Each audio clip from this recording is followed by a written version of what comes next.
Voici ce qui pourrait être le V1. Ça s'appelle le Kia Ceros.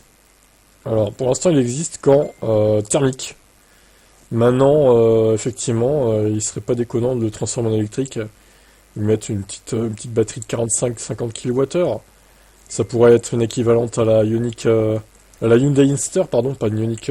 D'ailleurs, D'ailleurs, c'est étonnant qu'ils l'ont pas appelé Ioniq 1, le Inster là. Mais bon, le fait que les voitures aient un nom, c'est pas plus mal aussi d'ailleurs, plutôt qu'un nom de code. Le site Autocar India indique qu'une version électrique devrait faire son arrivée dans le pays d'ici au début de l'année 2026. Cette déclinaison pourrait faire la route jusqu'en Europe. Alors moi, ce que je reproche un peu à Kia en ce moment, c'est que ils s'étaient un peu calmés avec les véhicules un peu trop comme le Kia soulevé là, qui était très rectangulaire. Après ce modèle-là, il s'était un peu calmé. Ils avaient créé donc le e-Niro. Ils ont créé le V6, qui était vraiment une belle berline. Le Niro, le EV, le nouveau que j'ai moi, je trouve qu'il est pas trop cubique. Ça va en vrai. Mais là, on repart sur des modèles avec le V9, le V3. On repart sur des trucs cubiques. Et puis celui-là, du coup, vraiment pour l'efficience, c'est pas terrible quoi. C'est dommage qu'ils reprennent cette route-là. Moi, je suis pas très fan de ces véhicules comme ça, boîte à chaussures un peu là. Empattement de 2,55 m, écran tactile 12,3 pouces, notre petit affichage de 5 pouces, conduite semi-autonome de niveau 2, bon après il y aura évidemment tous les équipements qu'il y a déjà sur les autres Kia, ça paraît logique. Maintenant, à voir si oui, il sera converti à l'électrique, et si c'est le cas, quand en fait, et puis pour quel pays quoi. Mais moi ça m'étonnerait pas effectivement qu'il convertisse à l'électrique ce véhicule. Ça sera un équivalent de l'Inster chez Kia en fait. Votre avis? Ça sent la fin pour Canoo, la petite marque qui représentait la NASA, au final, enfin, du moins qui fournissait les véhicules à la NASA, fourgonnette électrique. Alors, une société fondée en 2017 sous le nom des Veloz City par Stephen Krause et Ulrich Kranz, et dont le siège se situe à Arkansas, cette dernière spécialisée dans le développement de fourgonnettes électriques destinées à la location et au covoiturage. Tout semblait pourtant bien parti pour la jeune société qui avait dévoilé en 2022 une voiture destinée à acheminer les astronautes de la NASA vers le pas de tir en direction de la Lune. Et cela dans le cadre de la mission Artemis prévue pour l'an prochain. Mais il se pourrait que cette collaboration n'aboutisse finalement jamais, comme le laisse penser un article récemment publié sur TechCrunch. Ce dernier indique que Canoo a pris une décision particulièrement inquiétante pour son avenir.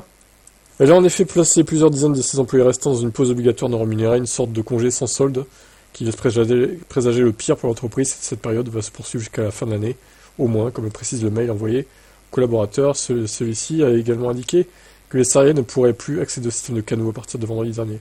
En revanche, les avantages sociaux seraient maintenus jusqu'à la fin du mois de décembre. Cette dernière avait déjà placé une centaine de ses salariés au chômage technique à la suite de sa décision de fermer son usine d'assemblage située dans l'Oklahoma.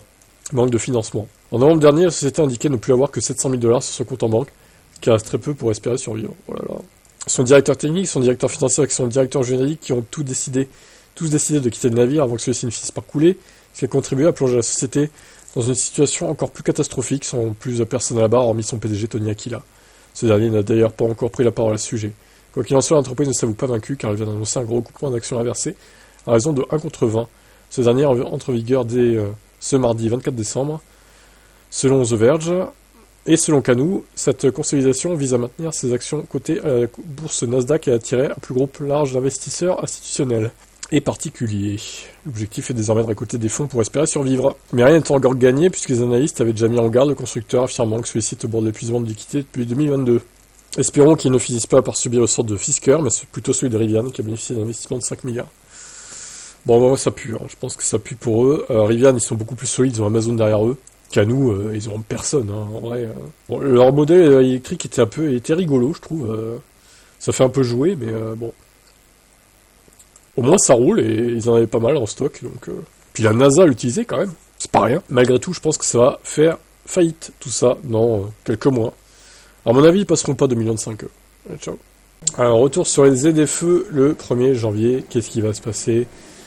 Quelles sont les villes concernées, les voitures, etc.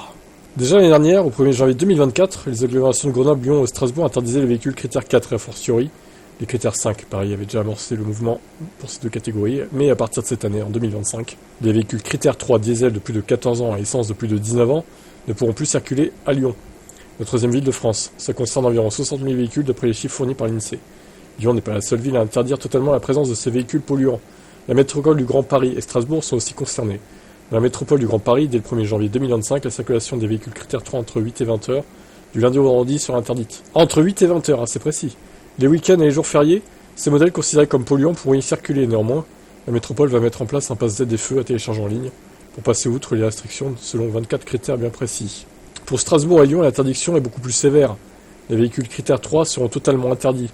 7 jours sur 7, 24 heures sur 24. Donc vous ne mettrez plus une roue là-bas, quoi. Il est également prévu que Marseille et Rouen suivent le mouvement. Avignon et Saint-Etienne ont décidé d'interdire que les poids lourds et la ZFE de Bayonne ne s'appliquera qu'en avril prochain. Bon, 3 mois de répit, mais bon, c'est pas énorme, hein, 3 mois. Hein. Bref, comme chaque agglomération établit ses propres dates et règles, il y a de quoi condenser encore davantage les automobilistes qui sont déjà évidemment mécontents. Donc diesel de plus de 14 ans, ça fait 2010, voire et moins, enfin le 2009 en gros quoi. Ah non, 2010 parce qu'on sera en 2025. Et les essences de 19 ans, donc 2006 tout simplement. Alors oui, c'est vrai que ça paraît pas si lointain, 2010 et 2006, mais bon. Au bout d'un moment, malheureusement... Alors c'est triste, hein, évidemment, pour ceux qui n'ont pas les moyens de changer, je suis d'accord, mais bon... Qu'est-ce qu'on doit faire, en fait? Ouais, je vous pose la question, qu'est-ce qu'on doit faire? Est-ce qu'on doit laisser ad vitam aeternam les villes remplies de ces voitures polluantes, et tant pis pour la santé des gens dans l'agglomération, qui respirent les gaz d'échappement nocifs, ou est-ce qu'on doit agir? Et malheureusement, certains vont faire les frais, hein, je suis bien d'accord. Tout le monde n'a pas les moyens de changer pour une voiture moins polluante, même qu'elle soit thermique, mais moins polluante du coup. Bon, c'est un gros débat, hein. Vaste question tout ça. En tout cas, voilà, ça va se mettre en place petit à petit, quoi. Ciao. Le président de Honda sort les rames au sujet de Nissan. Alors, cette fusion, qu'est-ce que ça donne du coup? Est-ce qu'on a des nouveautés? C'est retrouvé dans une situation bien embarrassante au moment de justifier une possible fusion avec Nissan. Interrogé sur ce qui ferait de Nissan un bon partenaire, il a dit, c'est difficile à dire. Pour sa réponse. C'est chaud quand même. Le mec, il sait pas trop pourquoi Nissan, on voudrait fusionner avec eux et pourquoi ça serait une bonne idée, quoi. Il a pas d'argument. C'est waouh. On en est là. Cette réaction reflète le scepticisme général entourant cette alliance inattendue en Nissan, deux constructeurs en difficulté dans des domaines différents, espèrent peut-être une rare force pour rester compétitif. Mais est-ce réellement une fusion stratégique ou un acte désespéré? Honda, bien qu'en meilleure forme que Nissan, est confronté à des défis, notamment sur le marché des véhicules électriques. Après un échec dans son partenariat avec General Motors, la marque compte sur son premier VE autonome, attendu l'an prochain pour redresser la barre. Nissan, dans une situation précaire en vrac, avec des finances et en désordre, a un réseau de concessionnaires affaibli et une gamme de VE dominée par une Leaf vieillissante. Et un Ariya dont tout le monde se fout, disons-le. Pourquoi Honda s'associer avec Nissan? Ils pensent peut-être que Nissan va les aider sur les VE, mais bon, Nissan sur les VE c'est à peine mieux que Honda en fait. En fait, je me demande si Honda se tire pas une balle dans le pied en faisant ça. Je me demande si c'est un bon choix de leur part, Honda. Franchement, je serais eux, je resterais dans mon coin et essaierais d'améliorer mes VE. Mais Nissan, j'ai l'impression que ça va être un boulet pour eux plus qu'autre chose, quoi. Je sais pas ce que vous en pensez.